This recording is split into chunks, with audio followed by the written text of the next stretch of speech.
স্বার্থপর এই দুনিয়া, খোদার কসম কারোর জন্য থামে না, বড় স্বার্থপর। হ্যাঁ, যেদিন বাপের জানাজা পড়ে, যেদিন বাপের লাশ কবরে দাফন করে, সেদিনও বংশধর সন্তান ছেলে মেয়ে ঘন্টা খানিক 2-4 ঘন্টা কাইন্দা কাটটা হইল, রাতের বেলা ঠিকই ভাত খায়।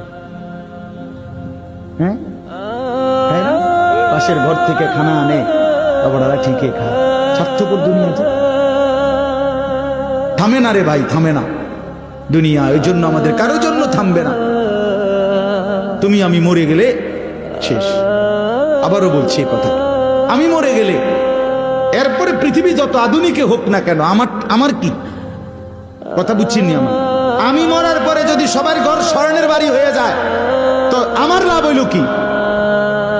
আমার মৃত্যুর পরে যদি সব মানুষ আধুনিক হইয়া সাঁদের দেশেও জায়গা, আমার ফায়দা কি? আমি তো নাই, আমি তো মরে গেলাম। যে কবরে চলে গেল সে কি আর ফিরে আসবে? আল্লাহ আমাদেরকে বুঝ দান করেন।